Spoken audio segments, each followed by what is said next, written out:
The moment was so quiet you could hear a pin drop.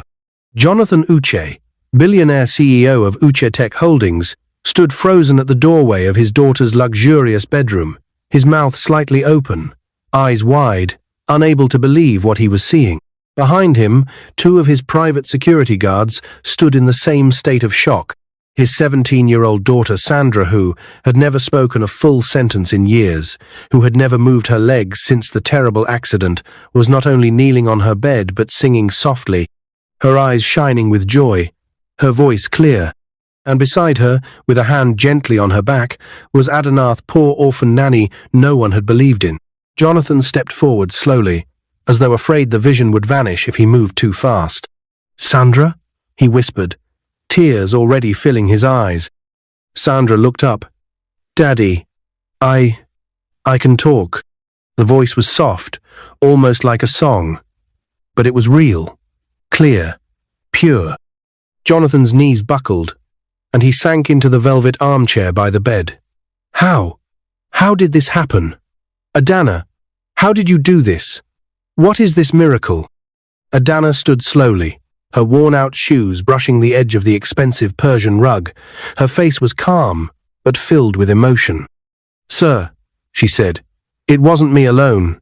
It was God. And Sandra, she had the strength in her. She just needed someone to believe in her. But to understand this moment, the miracle everyone was now witnessing, we have to go back. Back to a broken girl with nothing. Back to the day she first knocked on the tall iron gates of the Uche mansion with only a plastic file and silent prayers in her heart.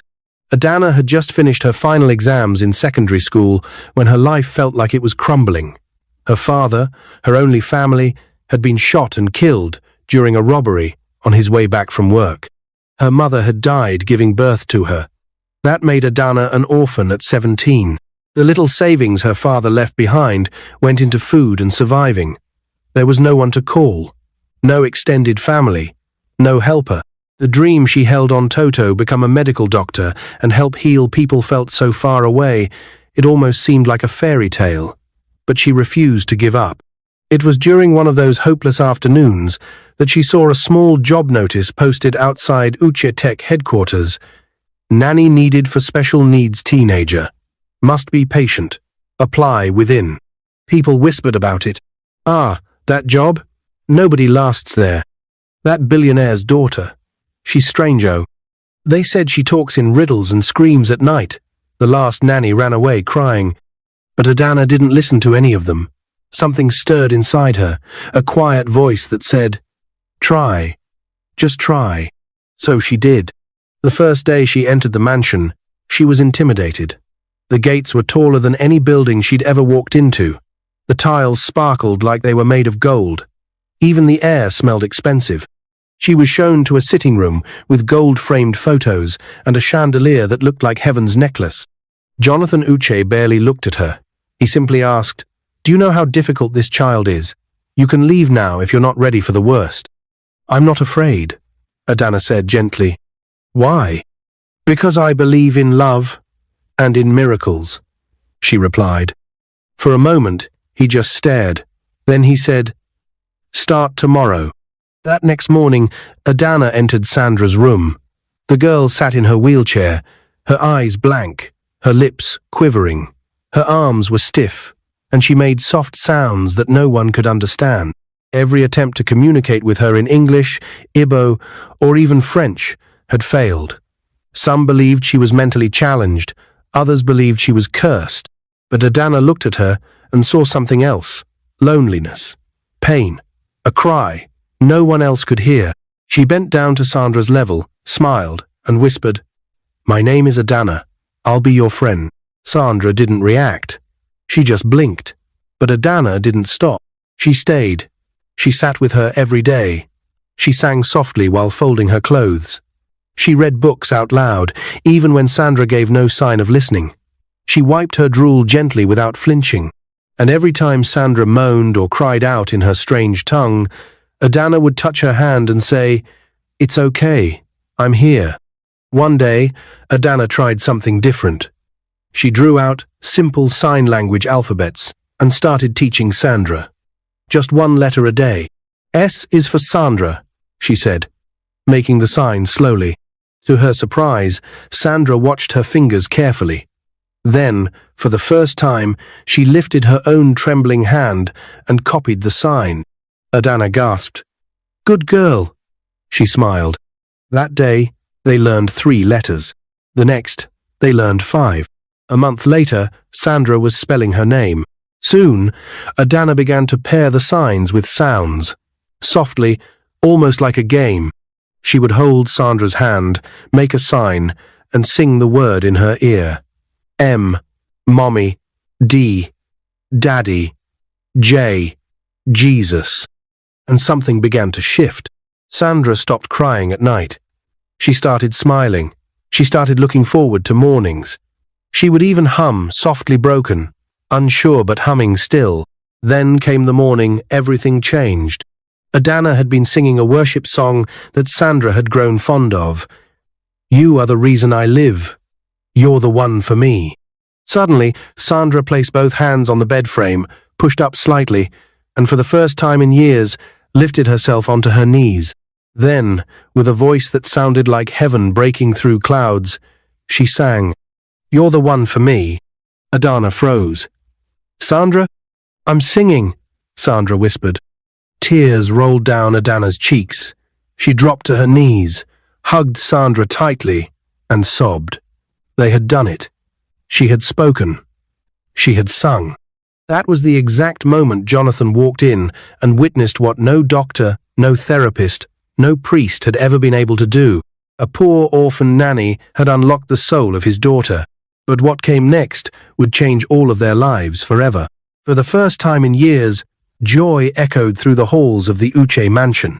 The miracle of Sandra's voice and her ability to kneel spread like wildfire among the staff. The housemaids whispered it in the kitchen.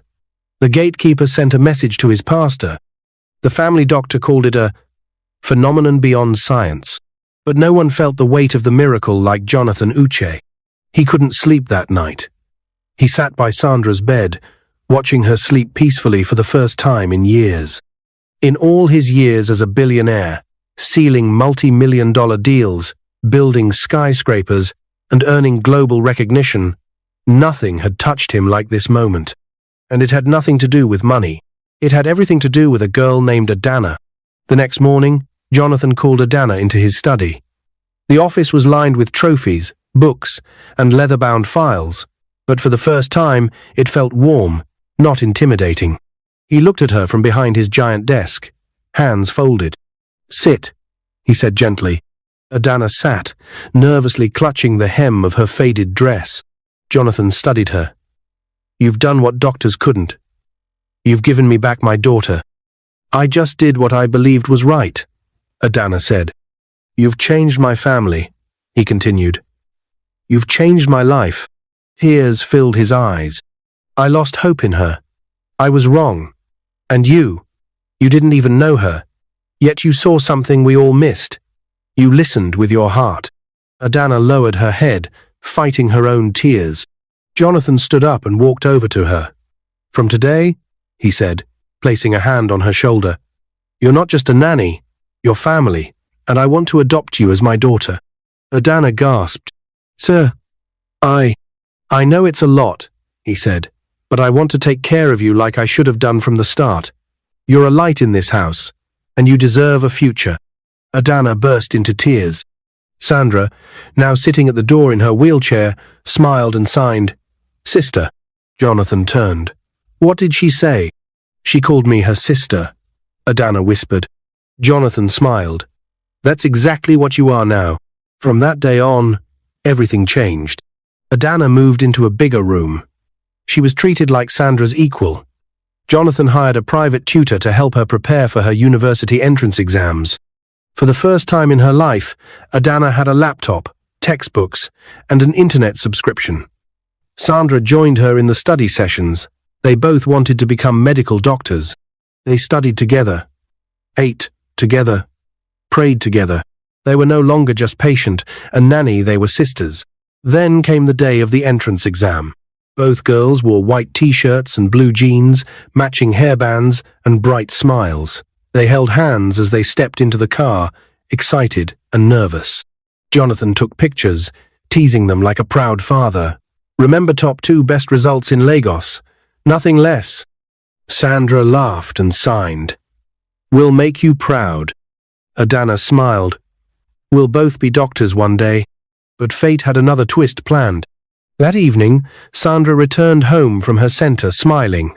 It wasn't too hard, she told her father. But Adana's car didn't return. Minutes turned into hours. Calls went unanswered. Jonathan's smile faded. He began pacing the hallway. At 11 p.m., he called the police. By 2 a.m., panic had set in. No one had heard from Adana. Her phone was off. Her exam center confirmed she had signed out hours ago, but she had vanished. 3 days later, a battered van dropped Adana near a market on the outskirts of town. A woman selling fruit saw her stumble out, blood-stained, her dress torn, her eyes empty. The woman screamed for help. Police were called. Jonathan raced to the hospital when he got the news. He found Adana curled up on a stretcher, sobbing silently, her body covered in bruises. Sandra rushed in and screamed when she saw her. Adana reached out weakly. I'm sorry. I didn't come back. Sandra held her hand and cried. Jonathan stood still, his fists clenched, his heart shattered. The doctors confirmed the unthinkable. Adana had been kidnapped by a gang, assaulted, and left in the woods. But strangely, the kidnappers hadn't demanded a ransom. It was a cruelty that couldn't be explained. And now, the miracle girl, the light in their family, was broken. The following weeks were the darkest in the Uche mansion. Adana barely spoke. She wouldn't eat. She cried through the night. Jonathan hired a therapist. Sandra never left her side, sleeping on a mattress near her bed, singing the same songs Adana once sang for her. And slowly, very slowly, Adana began to recover. When the exam results came, they both had passed with some of the highest scores in the state. But just when it looked like things would finally get back to normal, Adana collapsed in the hallway one morning. A test was conducted. The doctor walked in, holding the paper with trembling hands. She's pregnant, he said quietly. Jonathan looked at Adana, then at the paper, then sank into the chair. Sandra began to sob. Adana stared blankly at the wall, whispering, I can't go to university like this. The dream they had built together now seemed impossible. Weeks passed. Sandra resumed university alone. The day she left, both girls held each other and cried. I'll wait for you, Sandra whispered. We'll still be doctors together. Adana could barely speak through her tears. Promise? Promise. Jonathan hugged them both. This is not the end. But Adana's heart was broken. She watched Sandra's car drive off, wondering if that life, that dream, would ever be hers again. What none of them knew was that the hardest chapter was still to come. The nights grew longer for Adana. Each evening, she sat by the window of her room in the Uche mansion, staring out at the sky as if it held the answers to her unspoken prayers. Her hand rested gently on her stomach once flat, now beginning to curve outward with life. But instead of joy, it filled her with pain, not because of the child itself, but because of the how. She didn't ask for this. She didn't want to be a mother yet, especially not like this. She had dreamed of becoming a doctor, saving lives, not lying on a hospital bed with tears in her eyes and shame in her heart. But in that house, no one judged her. Jonathan, though still visibly shaken, treated her like his own daughter. He never asked her to explain what happened in detail. He simply stayed close, often sitting beside her bed, reading scriptures, reminding her of who she was, not what happened to her. Sandra, now in her first year at medical school, called every evening. Her voice brought light into the room. One day, we'll both wear white coats, she would say. And I'll take your first hospital ID photo myself. Sometimes they would laugh. Sometimes they would cry. But they always stayed connected. Adana fought silently. She battled depression, shame, fear. She prayed. She wrote letters to her future self. She refused to let the darkness win. But the pregnancy wasn't easy. She was often weak. Her feet swelled. Her appetite vanished. She had nightmares. The doctor feared she might go into labor early, but Adana pressed on. One stormy night, In the 8th month, lightning cracked across the sky like an angry whip. Rain slammed against the windows of the mansion as thunder roared. Adana suddenly clutched her stomach and screamed. The housemaids rushed in. "She's in labor." Calls were made. The driver flew through flooded streets. Jonathan and Sandra met them at the hospital. Sandra, who had come home for a weekend visit, was pacing the hallway barefoot, wearing her house robe. Her hands trembled as she whispered prayers. "God, please, not her, not after everything." Jonathan sat still, his hands locked tightly between his knees, his eyes fixed on the double doors of the delivery room. Every second stretched into eternity. Then, the doors opened. A doctor in a green surgical gown stepped out. His mask dangled from one ear. His face was pale. Jonathan stood immediately. Sandra rushed forward. "Doctor?" The doctor lowered his gaze. We tried our best. The baby didn't make it." There was a sudden stillness in the air. "No," Sandra whispered. "No, no, no. But," the doctor continued quickly, "Adana is stable. She's safe." Jonathan sank into the bench, his eyes blinking rapidly, trying to absorb the blow. Sandra turned her face away, tears spilling. They walked into her room hours later. Adana lay there, pale, a drip in her hand. Her eyes met theirs. Her lips trembled. "I couldn't save him," she whispered. "I lost my baby." Sandra rushed to her side, climbed onto the bed, and hugged her tightly. Jonathan sat at the edge of the bed and pulled them both into his arms. For the first time, all three wept together. No words, just the sound of grief shared by hearts too heavy to carry it alone. Weeks passed. Adana stayed silent for most of them. She didn't want to talk. She didn't want to eat. But one afternoon, Sandra showed her a photo of a child in their medical textbook, a boy who had survived cancer because of a new treatment designed by students. "You see this boy?" Sandra said. "He's alive because someone didn't give up. That someone will be you one day. You'll be the one writing the treatment that saves people." Adana looked at the photo, then back at Sandra. "Do you still believe in me?" she whispered. "More than ever," Sandra replied. That night, Adana opened her laptop. She went through her documents. She found her university admission letter.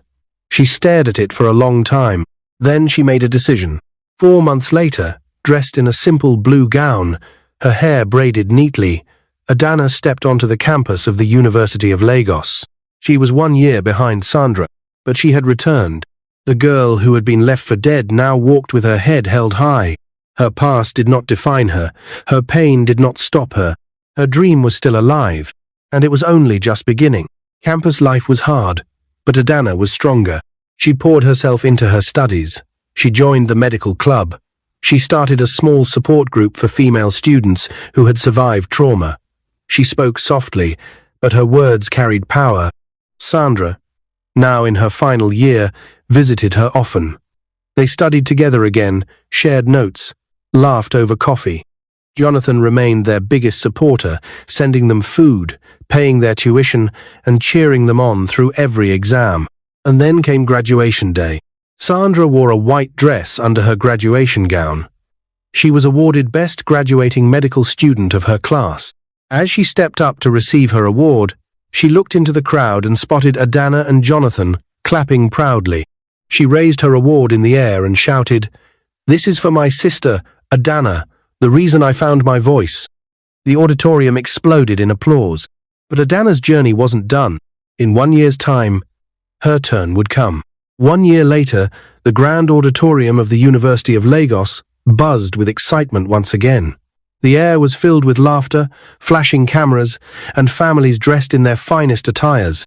But for Jonathan Uche, seated in the front row, his heart beat faster than it had at any board meeting or business summit. His eyes were locked on one person, Adana. Clad in her graduation gown, a gold sash across her shoulder, she stood with her hands slightly trembling, waiting to hear her name. Her eyes scanned the crowd and found Jonathan, her father, in every sense, beaming with pride. Next to him sat Sandrano, a practicing medical doctor clapping with tears already lining her eyes. Then the announcer spoke. And the award for Best Graduating Medical Student of the Year goes to... The hall hushed. Adanna Uche. For a moment, silence, as if time itself held its breath. Then, the entire hall erupted in applause. Adana stood frozen. Was this real? Was she really walking across the stage with her head high, not in shame but in victory? Was this the same girl who once lay in a hospital bed, heartbroken, carrying the weight of loss, fear, and trauma? Now, she was being celebrated. She walked forward slowly, then faster, then ran straight into the arms of the school's dean. Flashbulbs went off. The crowd clapped wildly. The announcer smiled. She is not just a survivor, she is a warrior. After the ceremony, Adana stepped out into the campus garden, her award still in hand. Sandra joined her, wrapping her arms around her. "We did it," Sandra whispered. Adana smiled. "We did." Jonathan came next. He hugged them both. "You girls have given me more joy than all my wealth ever could." "I never thought this day would come," Adana said quietly, voice breaking. "I thought I had lost it all." "But you didn't," Sandra said. "You just needed time to rise again." Jonathan raised a hand and pointed to a nearby banner. It read, "Class of Champions, against all odds." They stood there in silence, letting the words sink in. Soon after graduation, Sandra helped Adana land a residency at the private hospital where she worked. The two of them now wore the same white coats, the same stethoscopes around their necks. They had become what they once only dreamed of. Their bond grew even stronger. They now lived together in a cozy apartment not far from the hospital, decorated with photo frames of their graduation, their first surgeries, and quiet moments that only true sisters could understand. But life, as always, had another twist waiting around the corner. It started at the pharmacy inside the hospital. Sandra had gone to pick up medication for a patient when she met him, Johnson Emeka, a brilliant, calm, and kind-hearted pharmacist. He had a deep voice, soft eyes, and a laugh that made people feel safe. Their first meeting was brief. The second was full of conversation. By the third, Sandra was blushing every time his name was mentioned. "He's just different," she told Adana. Adana raised an eyebrow, smiling. "You're falling." Sandra laughed. "And I'm not even trying to stop it." Meanwhile, Adana had her own encounter. It happened during a case involving a young boy with a complicated neurological disorder. The consulting neurosurgeon on the case was Dr. Andrew Obinar, quiet, deeply intelligent man with a sharp mind and a gentleness that drew people in. Adana was drawn to him instantly, but it wasn't just his looks or brilliance. It was how he listened, how he respected her opinions during the case, how he remembered the little things she said and always asked how she was holding up emotionally. One evening, after a particularly difficult surgery, he waited outside the hospital for her with 2 cups of Zobo. "I figured we both needed this," he said. She smiled. "You remembered? That it's your favorite? I remember everything you say." And just like that, she was falling too. 4 months later, both couples stood side by side in a church filled with white roses, golden curtains, and a sea of teary guests. Sandra and Johnson, Adana and Andrew, double wedding, double joy. Jonathan walked them both down the aisle, tears rolling down his cheeks.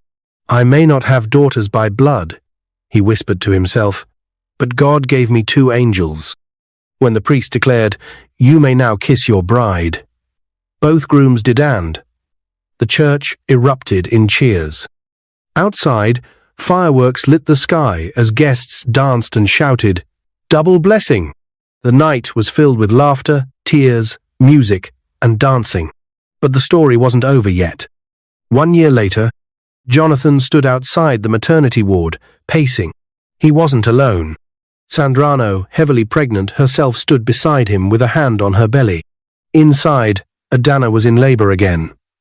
But this time, it was different. This time, there was no fear. This time, there was love all around. And when the doctor walked out with a big smile and said, Congratulations. She gave birth to a healthy baby boy. The hallway exploded with joy. Sandra laughed. One down, one to go. They named the baby Joshua. 3 months later, Sandra also gave birth to a baby boy named Jerry. The two boys grew up as brothers, and in their home, framed on the living room wall, was a quote written in gold: "Those who don't give up always win." But Adanna's story wasn't done yet. In a packed youth conference 2 years later, with bright lights shining and hundreds of young people listening, she took the stage. Holding a microphone, her white coat glistening, she looked out at the crowd and smiled. "My name is Dr. Adanna Uche. But once upon a time, I was just a broken girl with no mother, no father, and no hope. Today, I am a doctor, a mother, a wife, and a living proof that God restores everything." The crowd rose to their feet, tears, applause, hope. But just when everyone thought they had seen it all, 3 years later, life had settled into a peaceful rhythm for Adana. Her mornings began with baby Joshua laughing and tugging at her coat buttons as she dressed for work. Her husband, Dr. Andrew Uche, would pack his notes and smile at her across the dining table. Sandra lived just 2 streets away with Johnson and little Jerry, and their families often spent weekends together. Their lives were full, beautiful, blessed. But one evening, as the sun dipped low and painted Lagos in golden light, Adana received a call that would change everything. She had just returned from the hospital, worn out from a long shift, when her phone buzzed. Unknown number. She hesitated, then picked it. "Hello?" There was silence. Then a deep voice. "Hello, is this Dr. Adanna Uche?" "Yes. Who's speaking, please?" "My name is Professor Chukwemeka from the World Medical Research Foundation in the UK. We came across your published research on neurological healing through language therapy. You wrote about it last year, yes?" Adana blinked, sitting up straight. Yes, I did. Your work has drawn attention. We'd like to invite you to speak at the Global Health Summit next month in Geneva. Expenses covered. You will be one of the youngest Nigerian women ever invited. Adana's mouth dropped open. "Sir, Are you sure?" "We are very sure. We don't offer this invitation often." Tears filled her eyes as she whispered, "Thank you, sir. Thank you so much." As she hung up, she sat there in stunned silence. Then she screamed. Sandra, who had just walked in to return a borrowed book, dropped her purse. "What? What happened?" Adana jumped up and hugged her. "I'm going to Geneva. I'm speaking at the Global Health Summit." Sandra let out a cry of joy and started jumping with her. "You're going international? You?" They both screamed and laughed like the teenage girls they once were studying by candlelight, dreaming of stethoscopes and miracles. But deep down, Adana felt something stronger. This moment was bigger than her. A month later, Adana stood on the massive glass stage in Geneva, Switzerland. Her white coat carried the embroidered name, Dr. Adanna Uche, Nigeria. She looked out at an audience of over 1,000 world-class doctors, researchers, and health policymakers. Her fingers trembled slightly as she clicked her first slide-in image of a young girl on a wheelchair. "This is Sandra," she began. The photo faded into another. Sandra on her knees, singing, with Adana beside her. No one understood her. She couldn't walk, couldn't speak. Her father had given up, but I hadn't. She told them everything without shame, without holding back. About her orphaned childhood, about the miracle in the mansion, about the trauma, the healing, the loss, the fight to dream again. Every heart in that room was silent. Then came the final slide. A photo of her and Sandra in lab coats, arms around each other, smiling with baby Joshua and baby Jerry in their arms. The screen faded to black. Applause erupted like thunder. People stood. Tears rolled down cheeks. Adana stepped back from the podium and whispered, "Thank you, Jesus." When she returned to Nigeria, a crowd of young girls waited at the airport, with flowers, posters, and cheers. "Adana, Adana, Doctor of Hope." A reporter ran up to her. Dr. Uche, what message do you have for young girls who are afraid they won't make it? She smiled. Tell them, pain is not the end. Tell them miracles don't always come like lightning. Sometimes they come through little choices, like kindness, courage, and never giving up. Years passed. Adana and Sandra co-founded a medical foundation called Hearts in Healing, providing free therapy and medical care to disabled and traumatized children across West Africa. They trained new doctors, opened clinics, and traveled the world. Their story was turned into a best-selling book, then a film, then a global movement. Jonathan Uche, now retired, often sat quietly in his garden, watching his grandchildren play.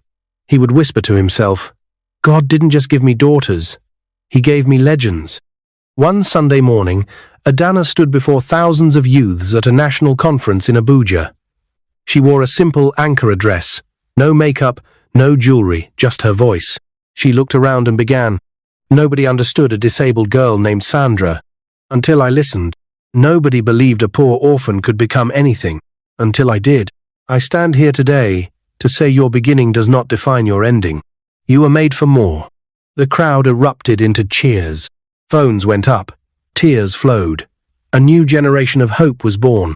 And as she looked at the crowd, she remembered that scared girl at the gate of the mansion years ago, clutching her file, with nothing but dreams and faith. She had no idea the world was waiting for her. But now, the world knew her name. Dr. Adanna Uche, the girl who didn't give up, the nanny who believed, the sister who healed, the voice for the voiceless, the doctor of hope. If you like this story, comment, share, and subscribe to our channel for more interesting stories.